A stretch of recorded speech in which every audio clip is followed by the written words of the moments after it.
Hello there. Working on linear systems.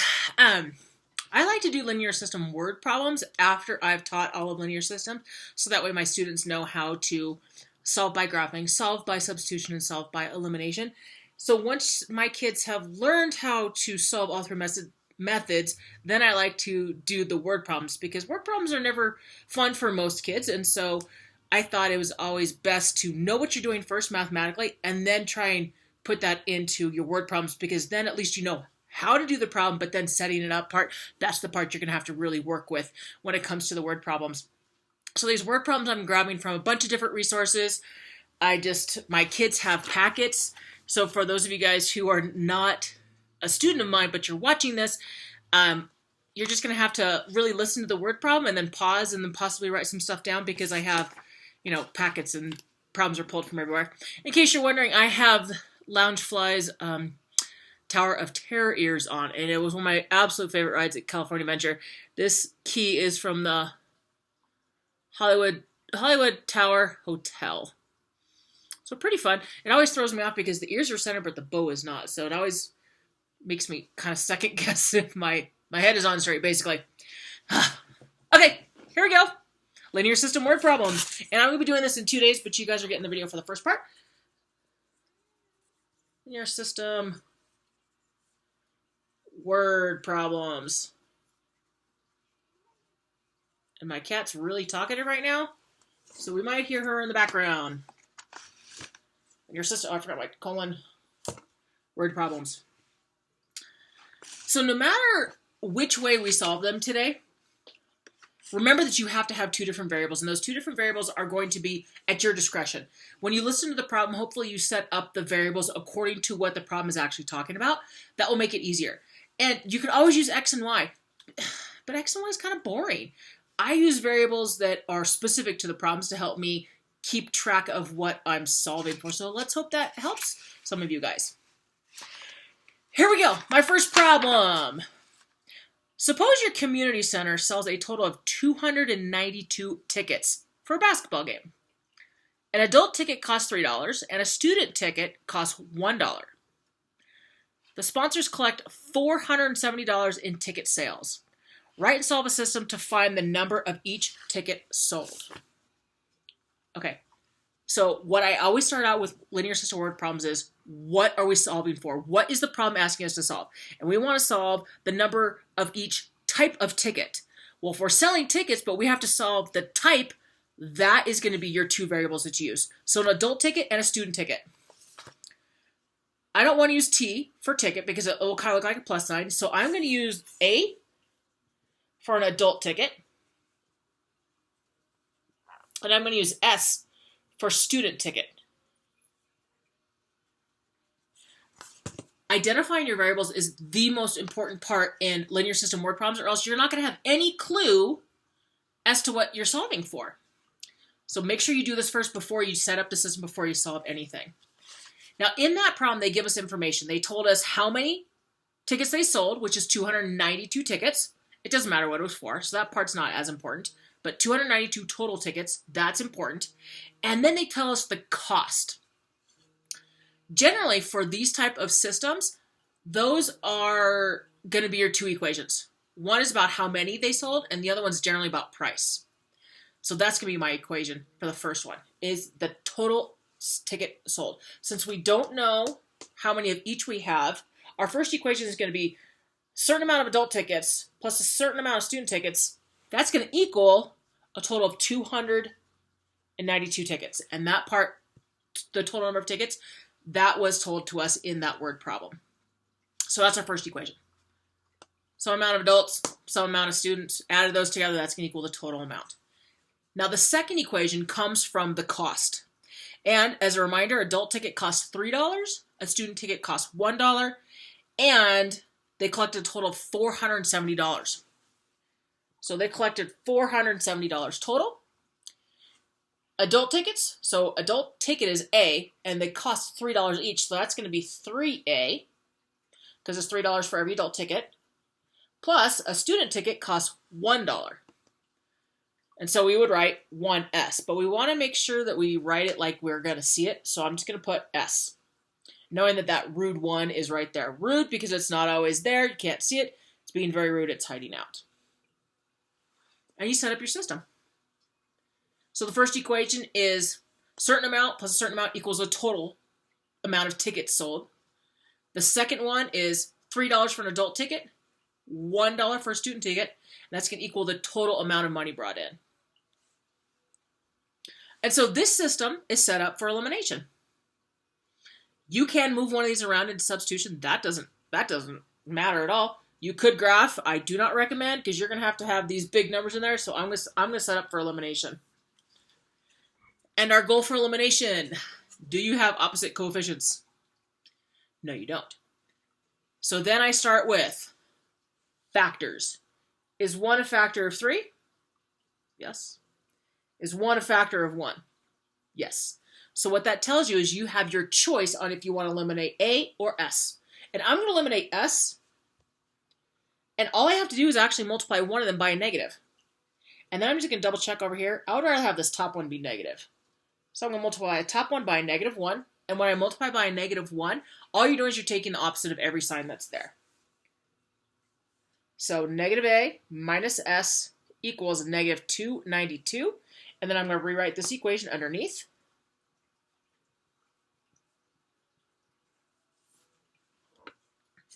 And at that point, you should have something that eliminates. If you don't, go back and double check your math. And our S is eliminated, so we're good to go. So negative A plus 3A, remember, work down. There's that imaginary plus sign. 2A equals a negative 292 plus 470, so that's going to be a positive. So let's just go 470 minus 292 equals 178. This is my choice here on where I put my negative. You could have put your negative down here. You could have also multiplied the top by negative 3 to eliminate your A's. There's choices, but that was my choice. So you may have chosen to do it differently. That's okay. So then we're going to solve for A. We get A equals, what is that? Not 8. No, what is that? Yeah, 8. Here's 1, 89. So A equals 89. But since this is a word problem, you have to ask yourself, what does A represent? A is adult tickets. So they sold a total of 89 adult tickets. So now we have A, we need to find S. Couple things. Let's say you're working on this and you get A equals negative 89. You have to ask yourself, what does that mean? Well, if A stands for tickets, how can you have negative tickets? You can't. So double check, always double check your signs to make sure it makes sense. Anytime you do word problems that have real life stuff in them, you can't have anything negative. It doesn't make sense. So that's a good way to check to see if you did something right, is because you can't have any negative things that exist. So double check your signs. So now we have to solve for S. You have 3 equations to choose from. You have the original system and the new one. I would plug it into the easiest. What's easiest for me is small numbers, least amount of negatives. I'm going to go for the top one. So I have 89 plus S, equals 292. It becomes a little baby balancing problem. So subtract 89 from both sides. S equals, go over and borrow, 3. S equals 203. But 203 what? S stands for student tickets. So 203 student tickets.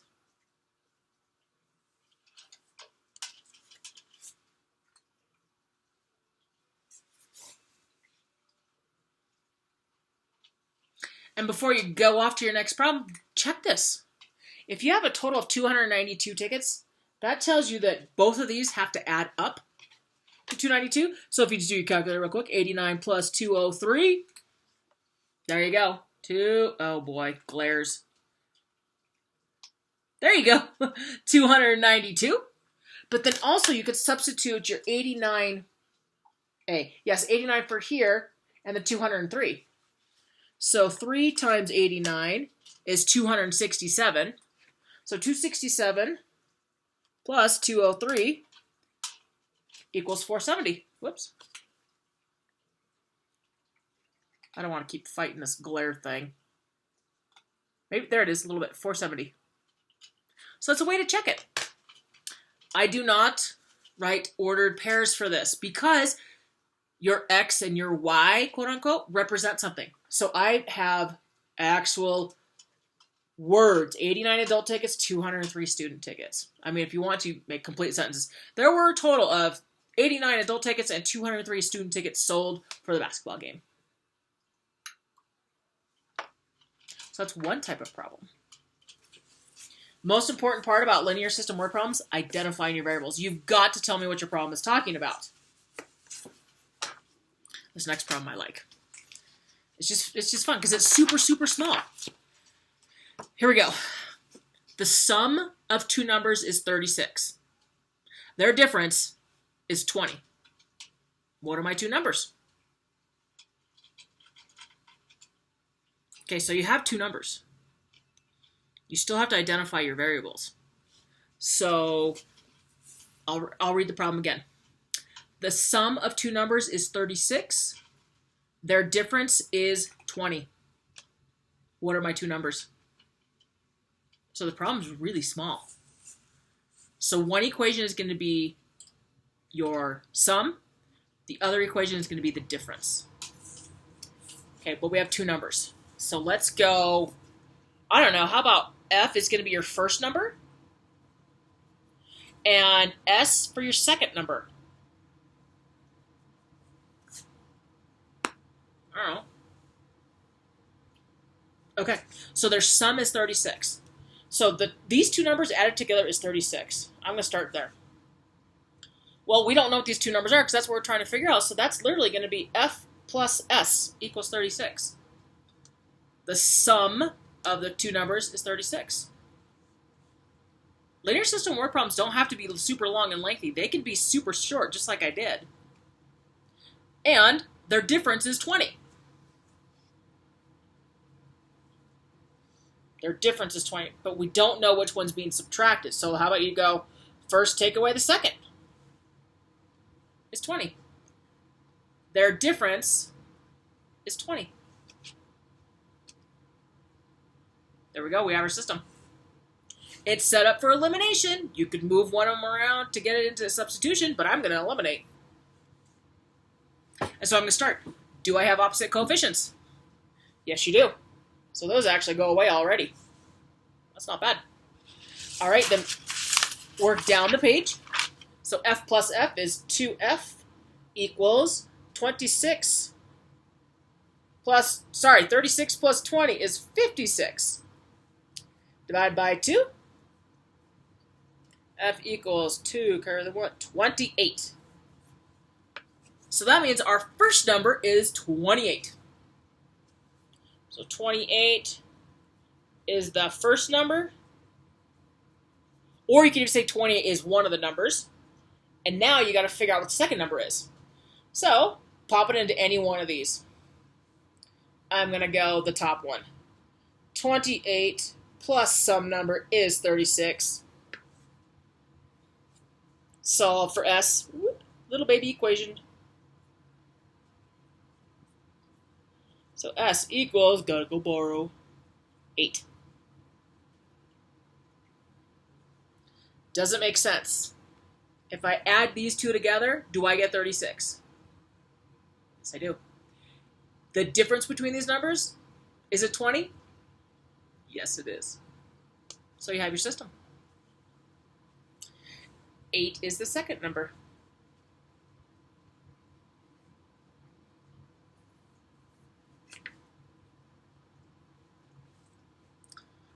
I actually like linear system word problems more than I like quadratic word problems. I just think they're common sense to me. They make more sense. And there's going to be all kinds of linear system word problems. We're going to be doing a different type of problems tomorrow, so you guys, you only get one part of the video. But, that's okay. Let's do another one. Here it is. Suppose your class sells gift wrap for $4 per package and greeting cards for $10 per package. Your class sells 205 packages in all and receives a total of $1,084. Find the number of each type of package sold. So the first question, what are the two things that the problem is talking about? Well, it says right here they're selling gift wrap and greeting cards. So we've got to figure out what our variables are going to be. So gift wrap and greeting cards. We can't use G for both because it's gift wrap and greeting cards. So let's go W for gift wrap. And then for greeting cards, you can use G if you want for greeting cards. But I'm going to use, since I'm going W for wrap, I'm going to go C for greeting cards. Again, you can name this whatever you want it to. That part doesn't matter. But that's what I'm deciding to do. Let me read it again. Suppose your class sells gift wrap for $4 per package and greeting cards for $10 per package. Your class sells 205 packages in all and receives a total of $1,084. Find the number of each type of package sold. So the two pieces of information they gave you cost of each, how much they raised, and you have to figure out how many of each. Well, this is kind of like that first example I did. If we're figuring out how many of each of this we sold, we need to know how many they sold, which is 205. So W plus C equals 205. That's your first equation. Because we're trying to figure out what each one of these is, but we know their grand total is going to be 205. And now the second part of your system is the costs. That's going to be your other equation. So $4 per package, that's your gift wrap, and then greeting cards are $10 per package. So gift wrap package sells for $4. That's going to be 4W. Because we don't know how many they're selling, but they're selling for $4 each.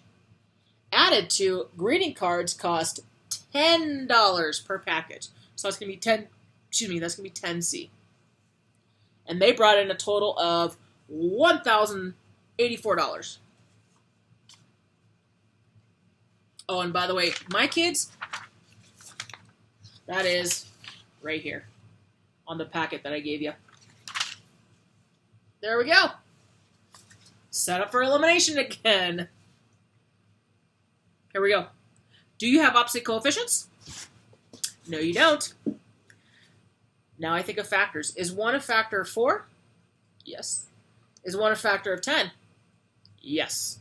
So that tells you can eliminate either W or C. It's your choice. But here's the thing. They're all positive, so that means you're going to have to pick where you want to put your negative. Because remember, if you have 2 positives or 2 negatives, you're going to have to eliminate by multiplying by negative. So keep that in mind. It really doesn't matter where your negative's going to go. I'm going to go up here, though. So I'm going to eliminate this top, -4, because I'm going to eliminate W. Because I would rather pick a smaller number to multiply, because this is going to be 4 and 4C, versus if I pick 10, I would go 10W, 10C, and 10 times that. I'd rather deal with small numbers, so that's why I'm going to pick the wrap to eliminate. Distribute that out. What is this? -0. What is that? 820. -820. I'm going to rewrite this other equation underneath.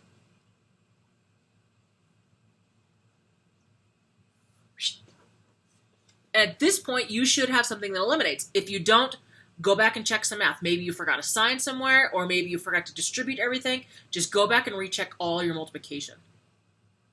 And you have opposite coefficients, so you're good to go.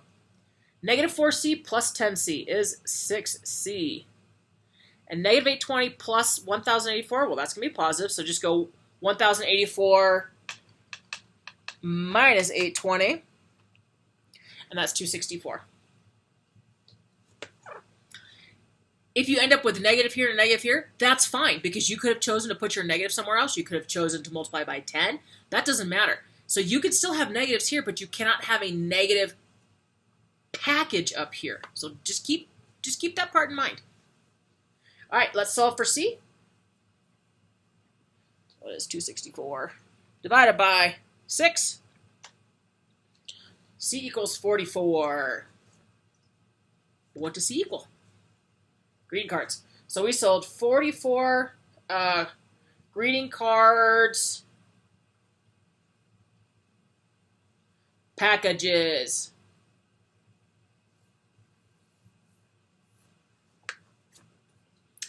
And we still have to solve for our wrapping, gift wrap. And you have 3 equations to choose from. You have the original system and the new one. I would just pick one of the original ones. Actually, I'm gonna pick that one. I like to make it as easy as possible for myself.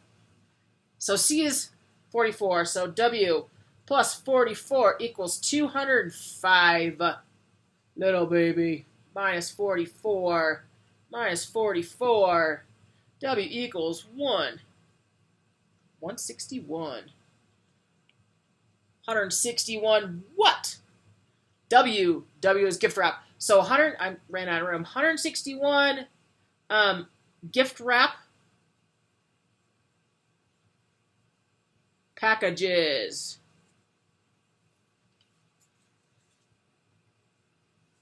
And a quick way to check that. 161 plus 44. You should get 205. And you do. And then you can also plug it in this bottom one, and you'll still be correct. So again, it doesn't matter how you solve it, whether you solve it by elimination, substitution, or graphing. I just don't ever recommend graphing for word problems. But that's just my personal opinion. Right here, you got to do that part first. Because you have to know how to set up your system, because you got to know what are you solving for. And again, you got to identify them, or else you're not going to have any clue what C and W is if you didn't write it down. So it's super important. All right. One more. And that's going to be the first part for today. Because we have a second day coming up of different type of equations, different type of system, different way you set it up. Tomorrow is mainly substitution. But they're going to throw some elimination in there. All right, here comes the last problem. You have a total of 25 coins, all nickels and quarters. The total value is $3.85. Write a system and tell me how many nickels and quarters you have. That's all they tell you. So we have nickels and quarters. N, Q. I would put N for nickels, although one year I did have some smarty pants who decided N was going to be quarters and Q was going to be nickels. Doesn't matter. They were able to solve it, but they just wanted to, give themselves a hard time, I guess. So nickels and quarters, those are our 2 variables. As a reminder, they told us there's a total of 25 coins, and the total amount is $3.85. How many of each do you have? Well, if we have a total of 25, N plus Q is 25.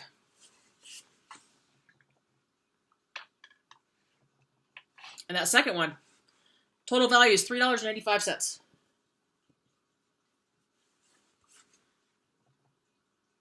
But the problem didn't tell you anything else.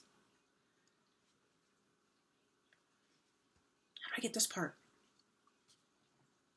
Well, hopefully you know how much a nickel is worth, and hopefully you know how much a quarter is worth. Nickel is worth 5 cents, so 0.05. Quarter's worth 25 cents, 0.25. But here's something kind of cool. Do you really want to work with decimals? You can. But if you don't want to, how about you just get rid of the decimals? So $3.85 becomes 385. And nickels, so it's 5 cents, it actually becomes 5N. Plus 25Q. You can do that. There's no rule that says you have to work with decimals if you know how to move out your decimals and move them back in when needed. There you go. Now you got to figure out how many you have. Let's talk about this logically. If you have 25 total coins, you know that you can't have 25 of one and none of the other. You can't have 82 of one and whatever of the other. So just kind of think about that. And again, it's set up for elimination. Do you have opposite coefficients? No, you don't. So let's figure out what we're going to multiply by. You can multiply by -5 to eliminate this, or a -25. I'm going to go with -5. That's what my gut's telling me to do. Distribute that. So you can -5n minus 5q equals -125. And then 5n plus 25q equals 385. Right? That other equation underneath. And we should have opposite coefficients. And we do, so we multiplied right. So -5q plus 25q, that's a 20q, equals -125 plus 385. So that's just 385 minus 125. And just to make sure that I don't mess up my math, 260. Divide by 20. So we're getting the number of quarters. So basically what you're doing is 2 into 26. Hopefully you know that 0 thing, which is 13. So you have 13 quarters.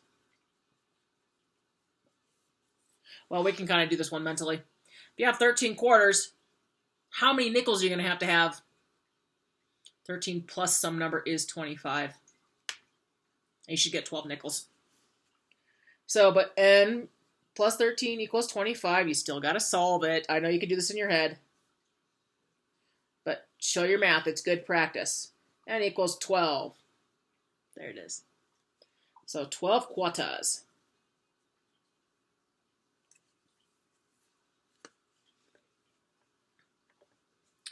There have also been some discussions about the fact that the total amount equals $3.85. So that tells you have to have a certain amount of nickels versus quarters. That's for some good deep discussion on that one. I think these are my favorite, the money ones. Because they don't give you much. They tell you, hey, I've told this amount of coins, and it's worth this much. How much of each do I have? And you got to know what your money is worth. So penny, it would be, 1p. Nickels, 5n. Dime, 10d. Quarter, 25q. $50, I would do like HD. That'd be 50. That kind of thing. Anyways, I like the money ones. There we go. So that is part 1 of linear system word problems. I hope you enjoyed it. We're going to do some more tomorrow. We're going to have more substitution problems. We have more like ratio problems. Someone spends this much time, 3/4 of the time doing this, and whatever time doing that kind of stuff. So we're going to do those type of problems for tomorrow. Now, my students, your homework is on this page in your packet. Find it. You have problem 7, 8. Let's go 16. Let's talk about burritos and tacos. Yes. So 7, 8, and 16. Children, that is your homework, and you got to watch the video in order to get your homework. Have a great day, everyone. Be excellent, but most important, be kind.